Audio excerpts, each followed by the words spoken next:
Well, this is an interesting box. It's an old BBC Micro fitted into a Viglen case.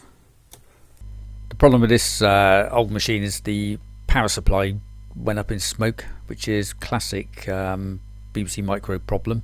This is looking inside the power supply. I've half removed it. It's a bit difficult to get out of this unit because it's all attached by all these cables and things. But this one here, this is the prime. This was the suspect. It goes fairly often. This one here, it's got a big crack on the top. There's also another one, sort of the same type, which is sort of just down under there. I'll take those out, and that should get it working again, hopefully. They all do this at some point when they're old. I changed this one and the other similar one, connected it all out, put it all back together again, and it didn't work predictably.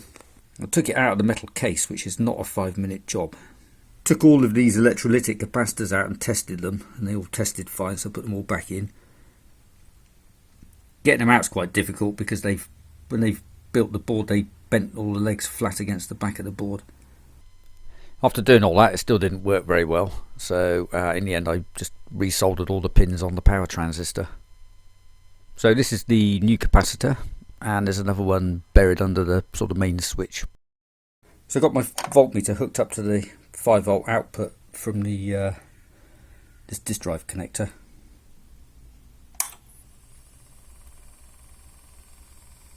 We've now got 5 volts.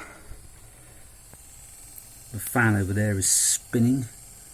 Scope's looking at the 5-volt supply. So that's all pretty good. Getting the power supply out of the actual unit is quite tricky with this setup because the wiring connects to 3 points on the main board. There's one there, and there's a third one right underneath this sideways ROM board.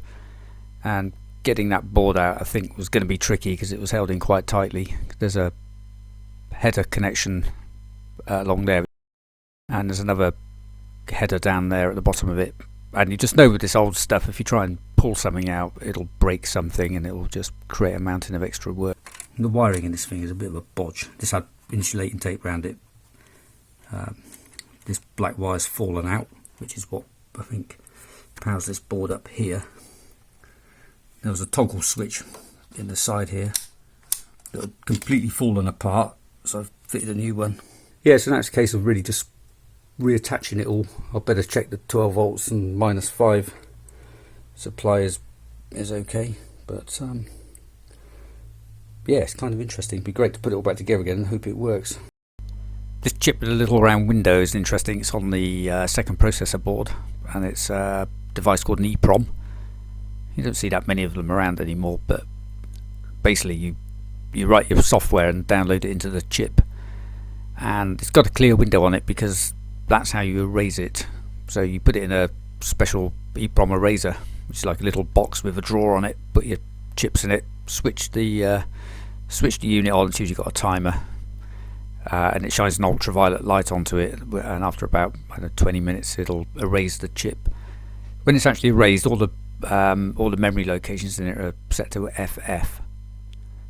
Then you'd normally put a sticker over the top of it, to show you what the programming is, and also to kind of stop any danger of any UV light getting into it and erasing it. So the next stage is the reassembly, which is probably going to take like forever.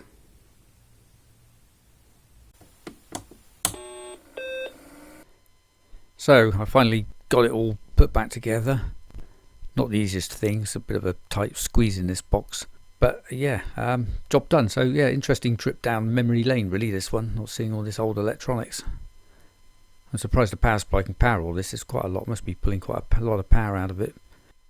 Thanks for watching, and please subscribe to the channel for alerts to new videos that I upload.